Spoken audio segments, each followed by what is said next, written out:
Just a quick video. We're looking at the Allied movement phase in the Allied AM turn. We've got some paratroop, well, they're actually glider-borne units coming in. Now, because I didn't do the 6th of June thing, I haven't got any Pathfinder counters on this map. So what I'm going to do is you just designate an actual hex for the landing, which I've done there, which is fine. So I'm using the alternative rules without Pathfinders. So you just select a hex which is in 6 hexes of the HQ, which is right next door to the HQ, and then you drop your units and you roll a 6-sided dice. If you get a 1 to 3, you land directly on the hex, which is that one, and the other 3 units, they actually threw higher than 3, so they scatter. And you use this little scatter rosette here and then roll another dice, and that means you go 1 hex either side of it. Okay.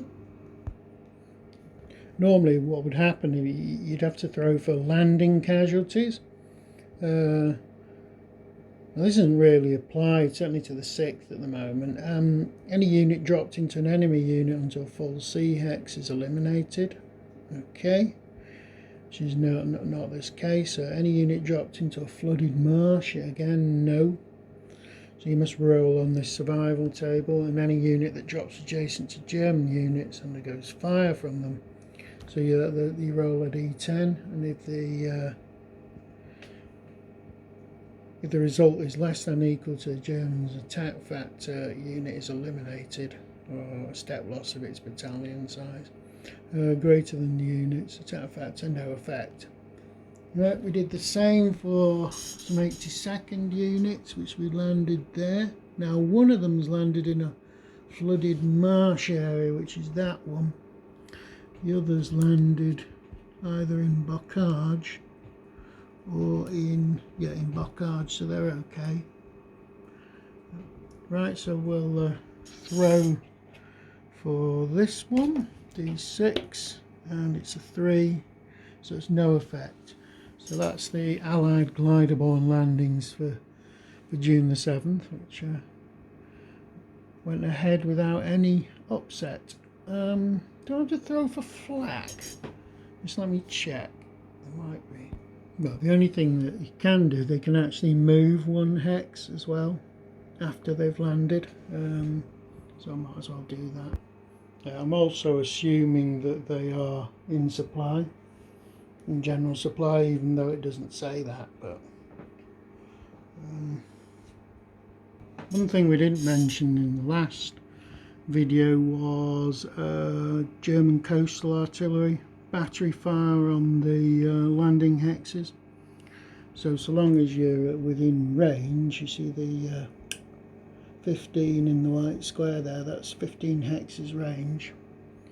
You just roll a dice, and there's some modifiers for it based on where your target hex is, whether it's a night turn, whether there's more than 1 unit in a hex. And if you take your strength, so that one German there has a strength of 2, it's a night turn, so it's -1, so it's a strength of 1. He then shoots at an Allied unit in this hex. The Allied unit he actually shot at was gone, it was already moved by now. And he rolled a die, and he didn't roll a 1 basically. If you'd rolled a 1 or less, that would have resulted in a step loss of the Allied unit.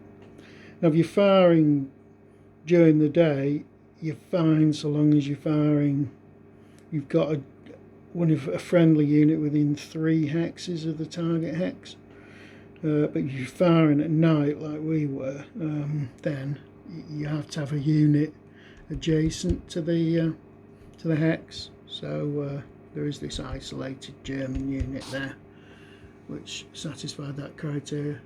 So really the German guns fired. There was a couple of batteries over here that fired, and some batteries on the Khotan Peninsula, but none of them managed to hit anything. So that was the end of that. as I mentioned in the last video, the Allies' supply situation is miles better than the Germans, and to be quite honest, there are in the movement there are only a scattering of Allied units that were out of supply for the AM movement term, because they're all tracing a 6 hex or 6 movement point supply back to the HQs, and then they would then trace those 20 movement points back to a core, which a beachhead counts as a core for the Allies. That's why these white blocks are here, so they're actually supply sources. Well, no, it doesn't count as a core, it actually counts as a supply source. That's what that white block's there for. So it didn't really affect Omaha, which is a fairly constricted beach, but it's one of the hardest for the Germans to get to in terms of getting supplies and reinforcements. If the Allies can take the Bayeux here is absolutely critical. You can see that on the map now, because if the Allies can capture Bayeux, they'd effectively isolate this part of the German line from the command and supply net that is going to establish itself in this area soon. It's a lot easier for these German reinforcements to come into the Caen area and into this area, but I can already see that I either try and smash through here, maybe to the beaches, but I've got to be wary of what's going on here, because that could really open up the front.